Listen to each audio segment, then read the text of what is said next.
ओम शांति।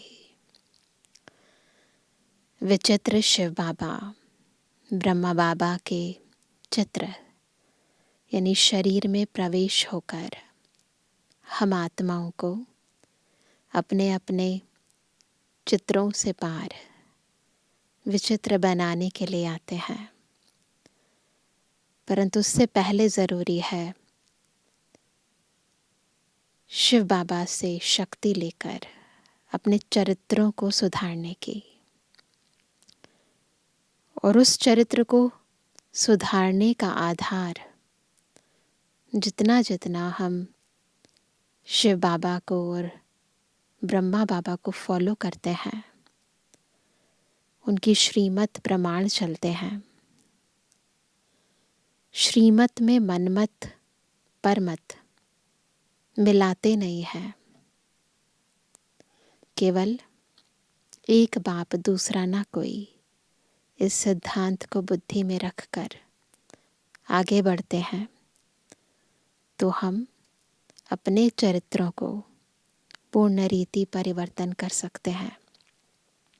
और यही चरित्र सतयुग में जब हम आते हैं और दैवी चोला धारण करते हैं तो इस संपूर्ण संसार को सुख शांति के प्रकंपन देते हैं। तो इसलिए जितना जितना हम अपने चरित्रों को सुधारते हैं, अपने अंदर की कमी कमज़ोरियों को निकालते हैं, अपने अंदर ईश्वरीय चरित्रों को पूर्ण रीति समा लेते हैं, उतना उतना हमारे भीतर की परिवर्तन की ये प्रक्रिया तेज़ हो जाती है। और घर, दोनों घर, एक तो परम धाम और दूसरा सतयुगी घर, सच्चा घर समीप दिखाई देने लगता है।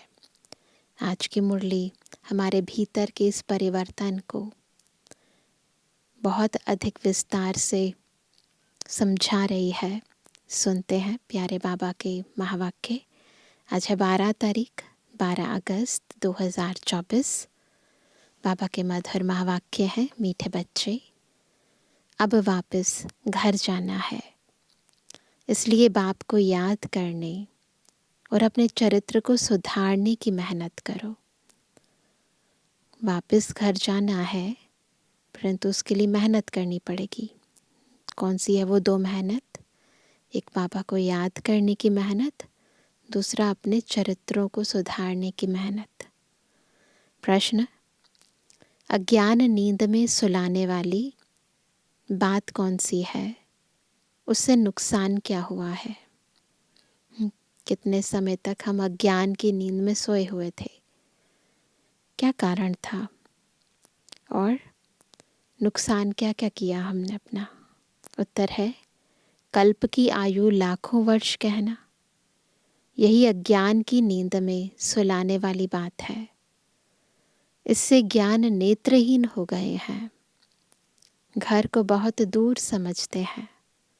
बुद्धि में है अभी तो लाखों वर्ष यहाँ ही सुख दुख का पाठ बजाना है। दिमाग में चलता है ना लोगों के कि अभी तो लाखों वर्ष चलती रहेगी दुनिया ऐसे ही। तो इसीलिए पुरुषार्थ का भी बहुत मार्जिन लगता है उन्हें। इसलिए पावन बनने की मेहनत नहीं करते हैं। तुम बच्चे जानते हो अभी घर बहुत नज़दीक है। अब हमें मेहनत करके कर्मातीत बनना है ना। अभी बाबा कहाँ हमको ये श्रीमत देते हैं कि हर घड़ी अंतिम घड़ी, और दुनिया वाले अभी भी कई अज्ञान नींद में सोए पड़े हैं। कहीं फिर भी जागे हैं, जो जागे भी हैं और जिनको पता भी है कि शायद समय बहुत थोड़ा है, परंतु करना क्या है ये नहीं जानते हैं। ओम शांति। मीठे मीठे बच्चों को अब बाप ने घर याद दिलाया है। भल भक्ति मार्ग में भी घर को याद करते हैं। बोलते हैं ना मुक्ति धाम जाना है, हमें मुक्ति चाहिए। परंतु वहाँ जाना कब है, कैसे जाना है, वह कुछ भी नहीं जानते। कल्प की आयु लाखों वर्ष कह देने कारण घर भी भूल गया है। समझते हैं लाखों वर्ष यहाँ ही पाठ बजाते हैं तो घर भूल जाता है। कहीं बहुत सालों तक कहीं रहते हैं ना, तो हमारा जो नेटिव प्लेस है वो हम भूल जाते हैं, ओरिजिन कहाँ से हुए थे।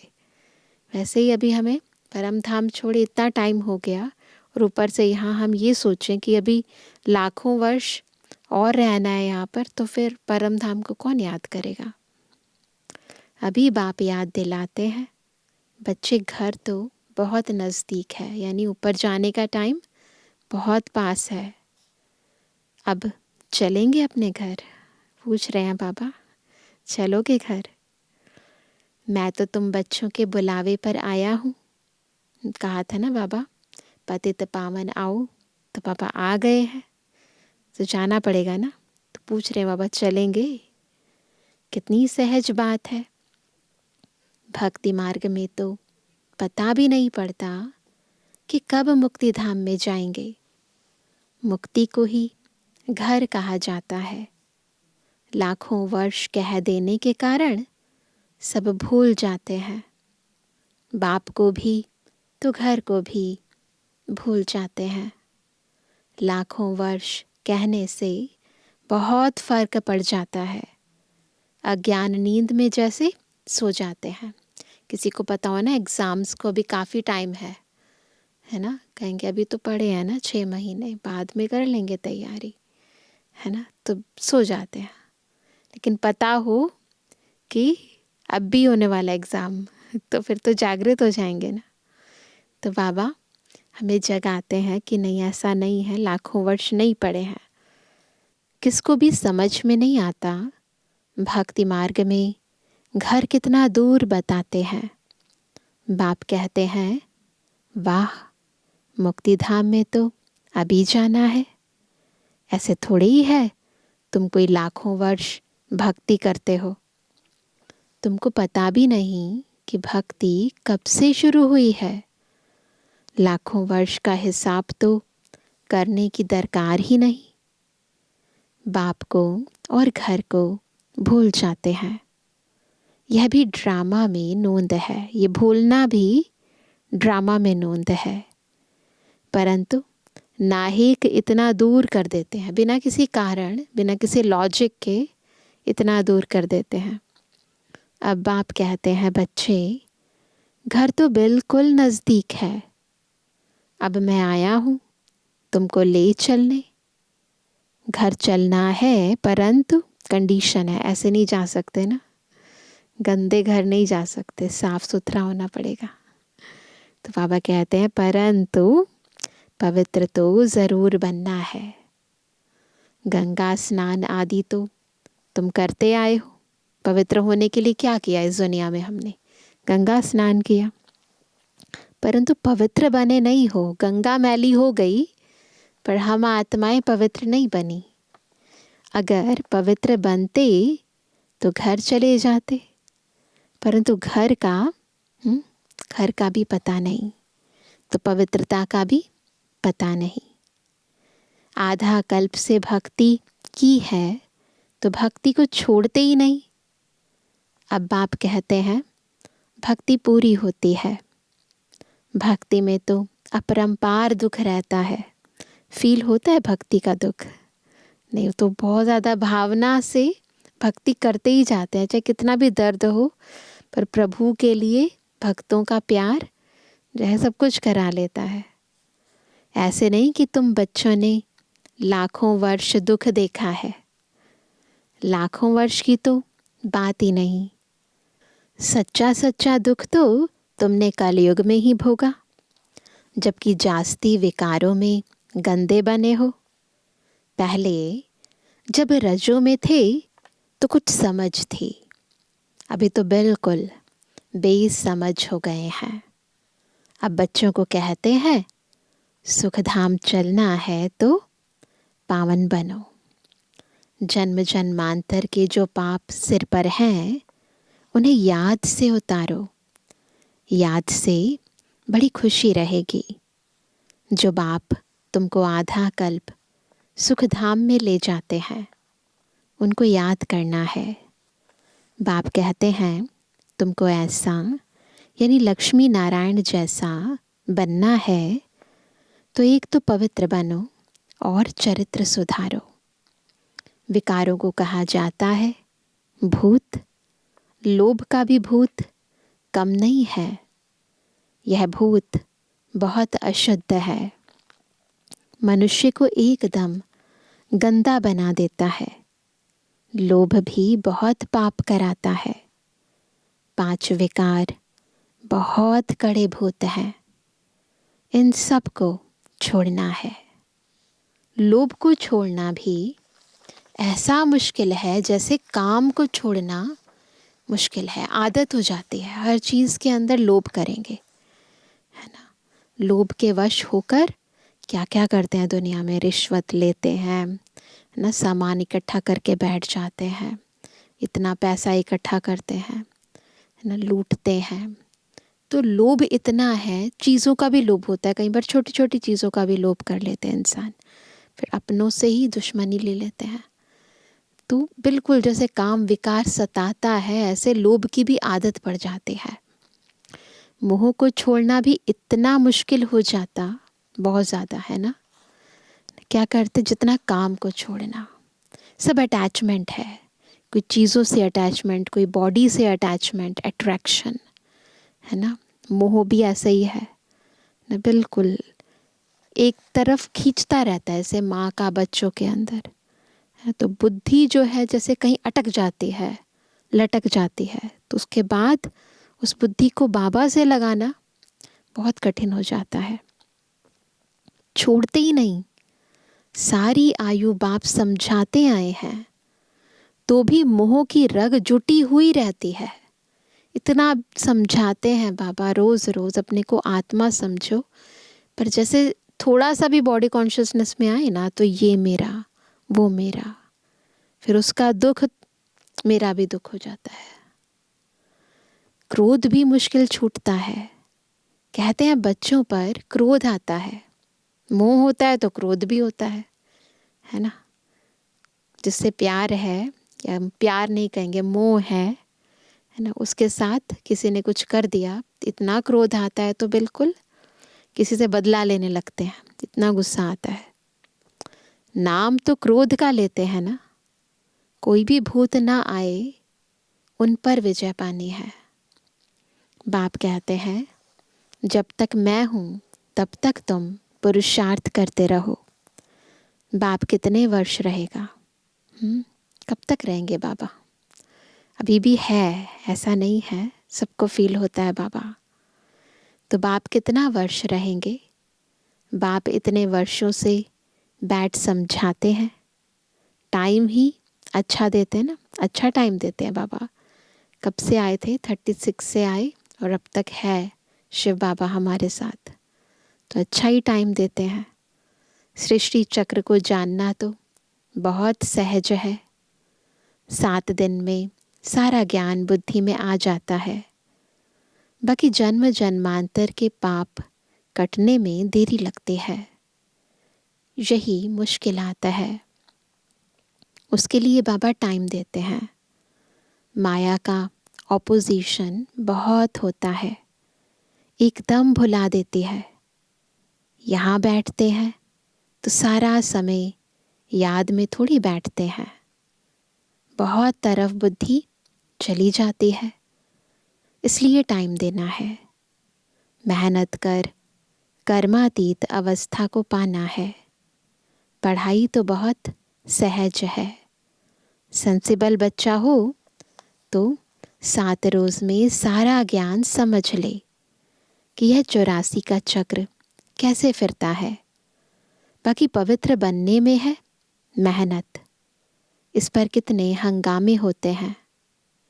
समझते हैं बात तो राइट है, हम ग्लानि करते थे कि ये ब्रह्मा कुमारियाँ भाई बहन बनाती हैं, परंतु बात तो बरोबर राइट है।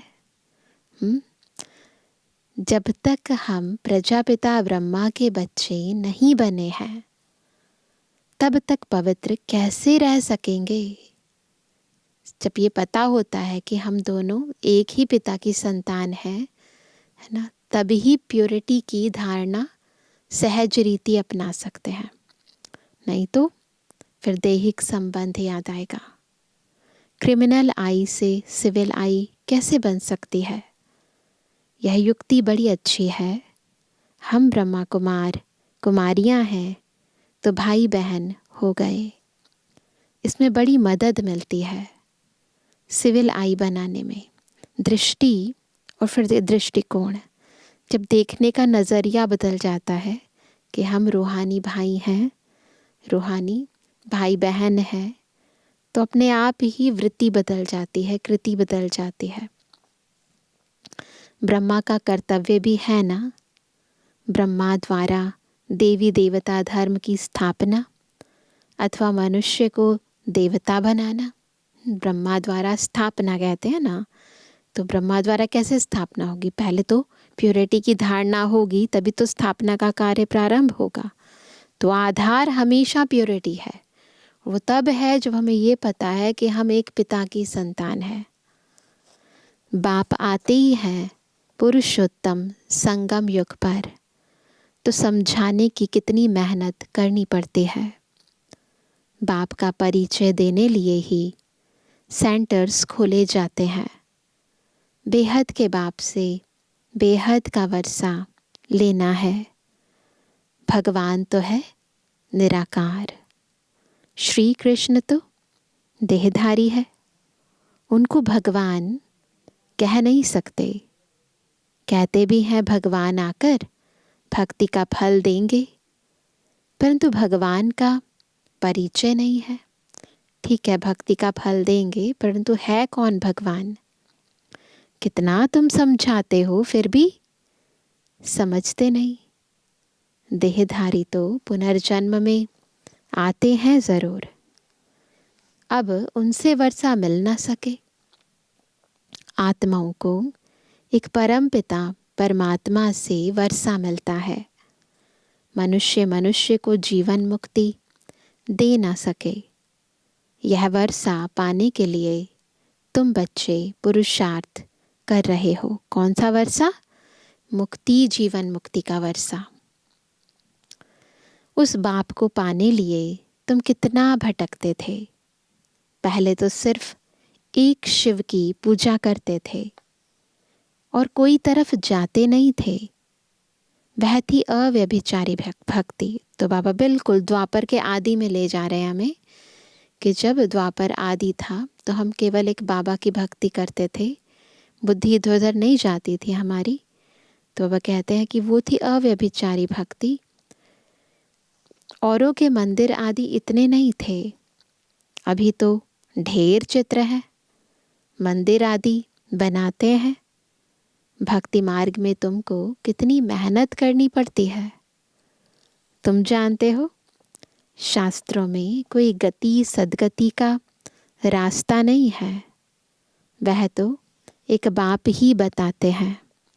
भक्ति मार्ग में कितने मंदिर बनाते रहते हैं। वास्तव में मंदिर सिर्फ होते हैं देवी देवताओं के, और कोई मनुष्य का मंदिर बनता नहीं, क्योंकि मनुष्य तो हैं पतित। पतित मनुष्य पावन देवताओं की पूजा करते हैं। भले हैं वह भी मनुष्य, परंतु उनमें दैवी गुण हैं। तो सबसे बड़ा जो डिफरेंस है वो है दिव्यता का, डिविनिटी का, चरित्र का। जिनमें दैवी गुण नहीं है वह उनकी पूजा करते हैं। तुम खुद ही पूज्य थे, फिर पुजारी बने हो। तो हम ही थे जिनमें दैवी गुण थे, और हम ही वो बन गए हैं जिनमें आसुरी गुण आ गए हैं। मनुष्य की भक्ति करना, यह 5 तत्वों की भक्ति करना है। शरीर तो 5 तत्वों का बना हुआ है। अब बच्चों को मुक्ति धाम में चलना है, जिसके लिए इतनी भक्ति की है। अब अपने साथ ले जाता हूँ। तुम सतयुग में चले जाएंगे। बाप आए ही है पतित दुनिया से पावन दुनिया में ले चलने। पावन दुनिया है ही दो। कौन सी है पावन दुनिया दो? मुक्ति और जीवन मुक्ति। बाप कहते हैं, मीठे मीठे बच्चों, मैं कल्प कल्प संगम युग पर आता हूँ। तुम भक्ति मार्ग में कितने दुख उठाते हो। गीत भी है ना? कौन सा गीत है इस पर? भक्ति मार्ग में जो धक्के खाए, चारों तरफ लगाए फेरे, फिर भी हरदम दूर रहे। दूर रहे किससे? किससे दूर रहे? बाप से। बाप को ढूंढने के लिए जन्म बाय जन्म फेरे लगाए, परंतु फिर भी बाप से दूर रहे। इसलिए बुलाते हैं, हे पतित पावन आओ, आकर पावन बनाओ। ना, पास रहते तो बुलाने की ज़रूरत नहीं पड़ती, दूर रहे इसलिए बुलाए। क्या कहा बाबा को? आ जाओ। बाप के सिवाय और कोई बना ना सके पावन, और कोई नहीं बना सकता। तो यह खेल ही 5000 वर्ष का है। ड्रामा अनुसार हर एक पुरुषार्थ करते हैं।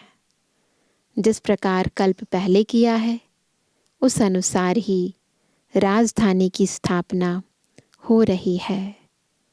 सब एक जैसा तो नहीं पढ़ेंगे, राजधानी बन रही है ना, तो सब एक जैसा नहीं पढ़ेंगे। जैसे स्कूल के अंदर भी सब एक जैसा नहीं पढ़ते। यह पाठशाला है ना, राजयोग की पढ़ाई है। जो देवी देवता धर्म के होंगे वह निकल आएंगे। मूल वतन में भी जो संख्या है वह एक्यूरेट होगी, कम जास्ती नहीं। नाटक में एक्टर्स का अंदाज बिल्कुल पूरा है, न बिल्कुल, न ज़्यादा न कम।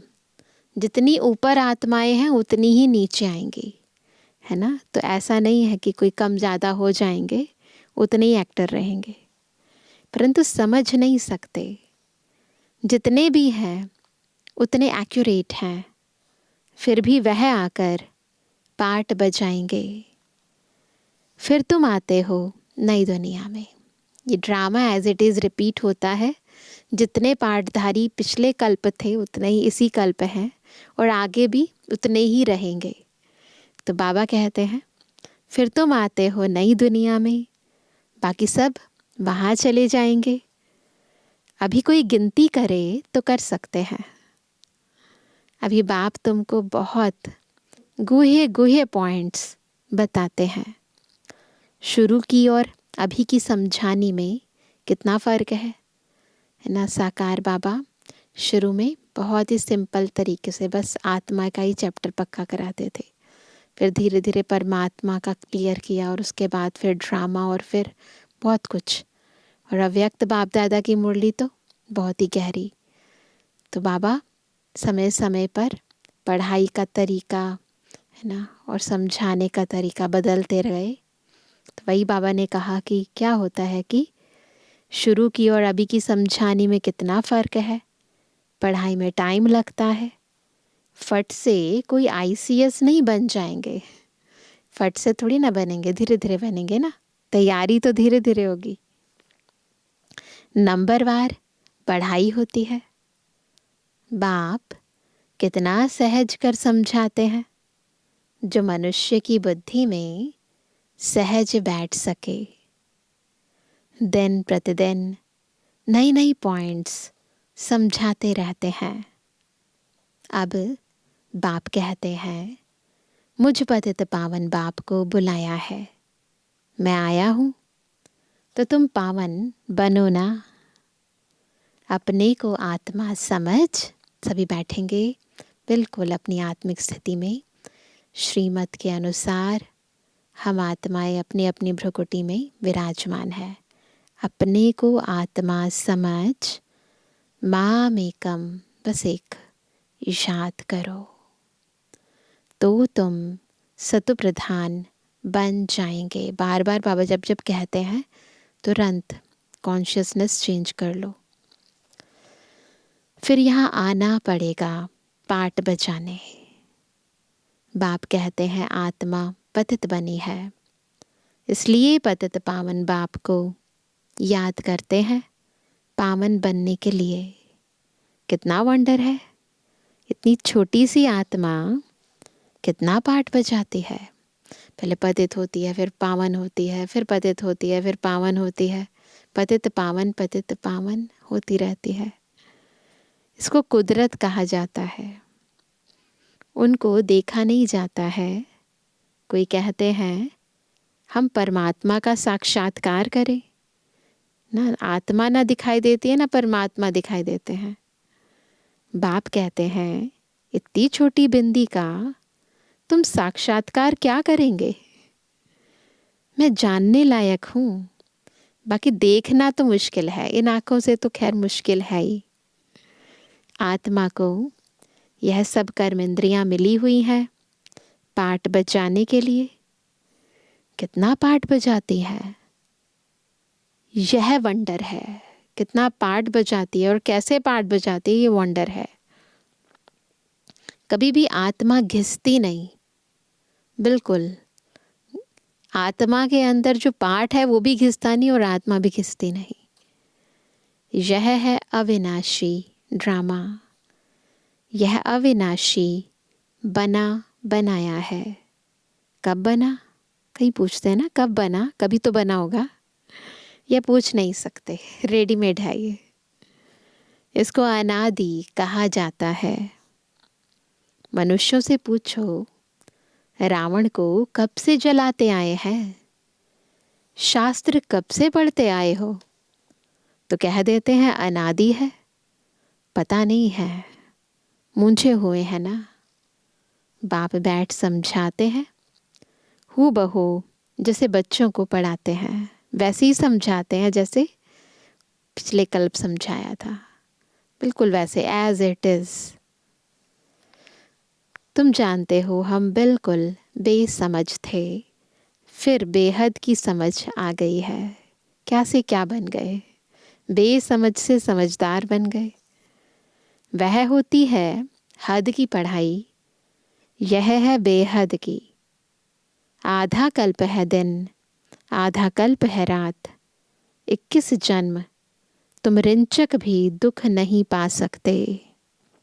कहते हैं ना, शल तुम्हारा बाल भी बांका ना हो,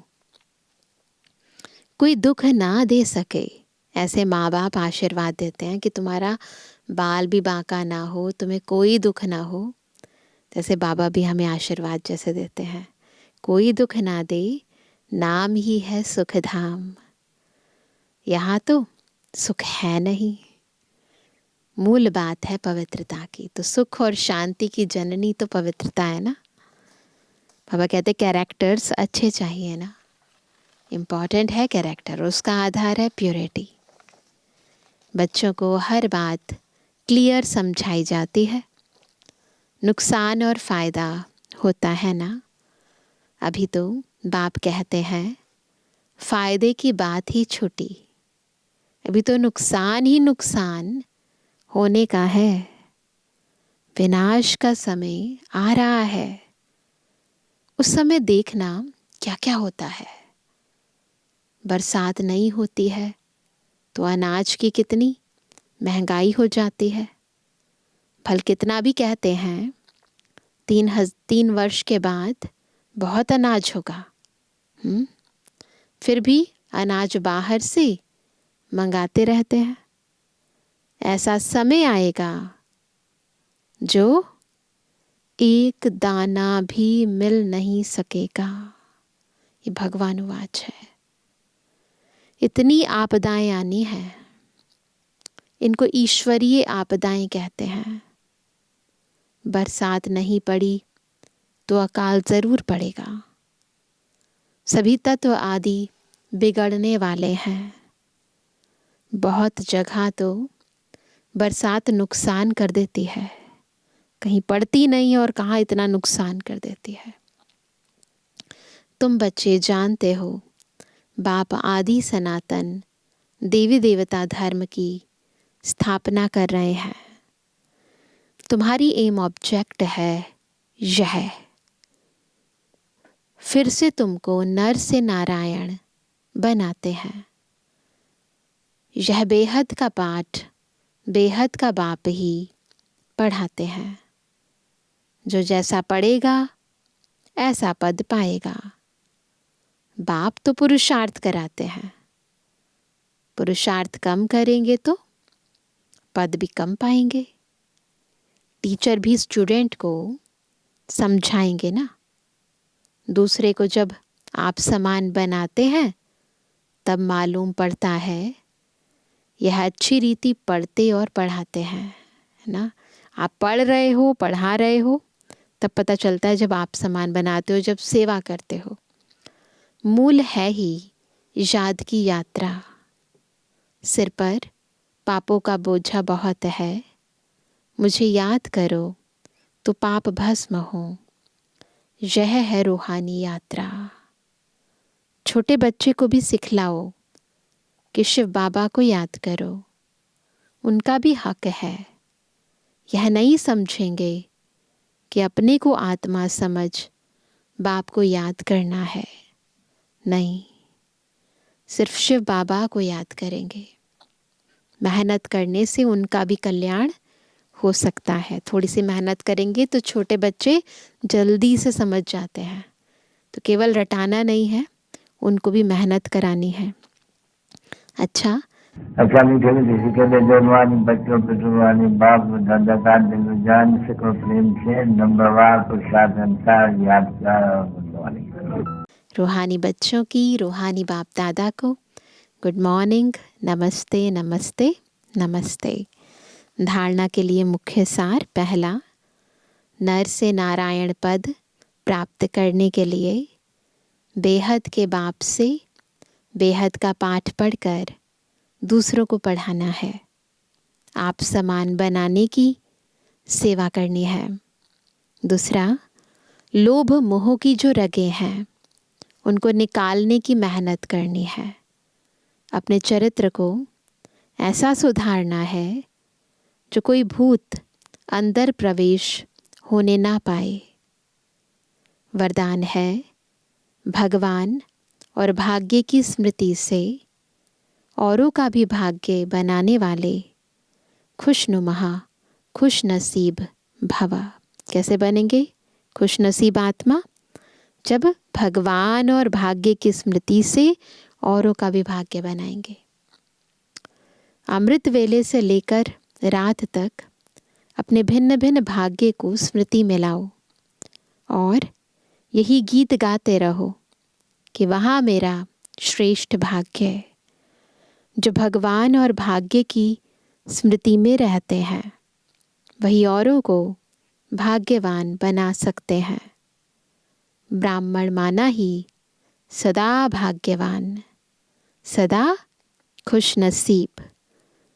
किसी की हिम्मत नहीं जो ब्राह्मण आत्मा की खुशी कम कर सके। हर एक खुशनुमा खुश नसीब हो। ब्राह्मण जीवन में खुशी का जाना असंभव है। भल शरीर चला जाए लेकिन खुशी जा नहीं सकती। हमारी खुशी का आधार कौन है? हमारा बाबा। स्लोगन है, माया के झूले को छोड़ अतीन्द्रिय सुख के झूले में सदा झूलते रहो। माया के झूलों को छोड़ो। वो भी झूला झुलाते हैं ना, हमारा बहुत सारा टाइम एनर्जी वेस्ट कर देते हैं। तो उसको छोड़ो, उसकी जगह अतीन्द्रिय सुख के झूले में झूलो। तो आज सारा दिन याद रखेंगे ना। बिल्कुल अभी घर जाना है, टाइम पूरा हुआ है, तो मुझे बार बार अपने स्वस्वरूप में अपने निज धाम को याद करके उस बीज रूप स्थिति में, उस निराकारी स्थिति का अभ्यास करना है, जैसे हम ऊपर परम धाम में थे। तो जैसे बाबा ने आज हमें बार बार याद दिलाया कि अभी घर जाना है, अभी ऐसा नहीं है बहुत टाइम पड़ा है, तो बिल्कुल हमारी मंजिल नज़दीक है। इसीलिए हर घड़ी को अंतिम घड़ी समझकर बार बार अपने स्वस्वरूप और स्वधर्म और स्वपिता को और निज घर को याद करेंगे। अच्छा, ओम शांति।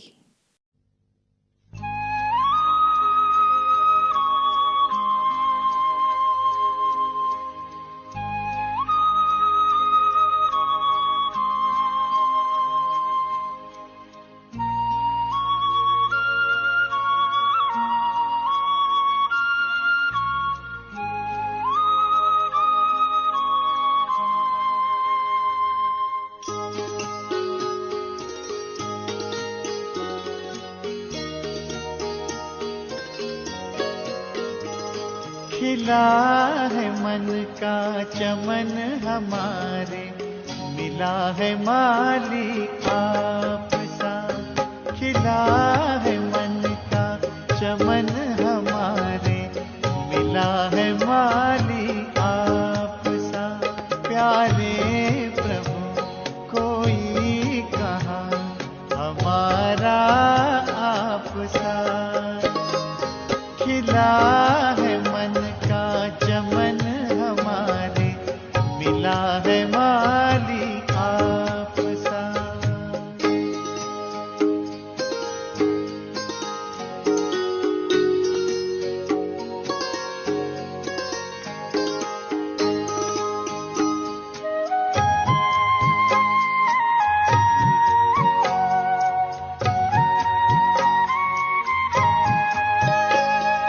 ज्ञान का है बीज बोया, त्याग की कल में लगाई।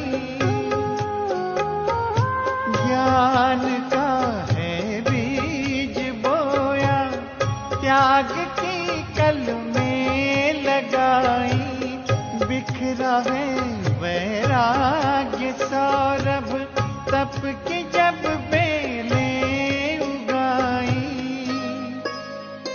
बन गया जीवन तपोवन, बागबां मिला है आप सा। प्यारे प्रभु कोई कहाँ हमारा आप सा।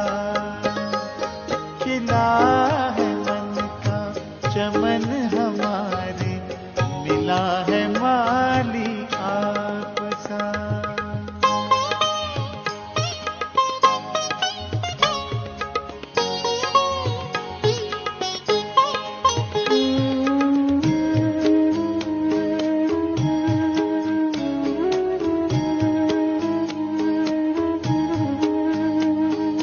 पलकों में पलते हैं पाए, प्यार हर संबंध का।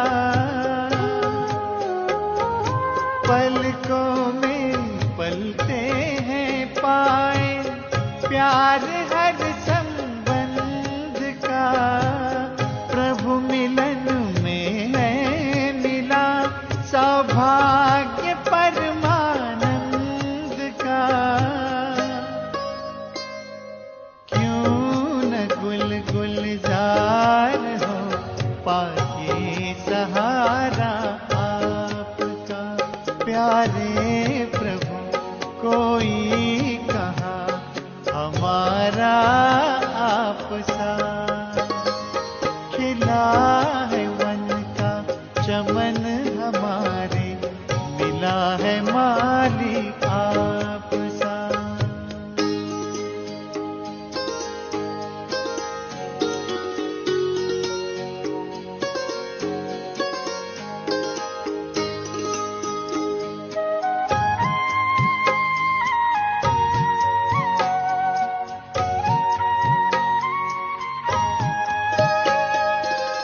कर्म में आई कुशलता, आत्म अनुशासन हुआ। कर्म में आई कुशलता, आत्म अनुशासन हुआ। सेवा की इस साधना से स्वयं पर शासन हुआ। वाह रे तकदीर पाए, साथी प्यारा आप सा। प्यारे प्रभु कोई कहाँ हमारा आप सा। खिला है मन का चमन हमारे, मिला है माली आप सा। खिला है मन का चमन हमारे, मिला है माली आप सा। प्यारे प्रभु कोई कहाँ हमारा आप सा। खिला खिला है मन का चमन हमारे, मिला है माली आप सा। खिला है मन का चमन हमारे, मिला है माली आप सा। खिला है मन का चमन हमारे, मिला है माली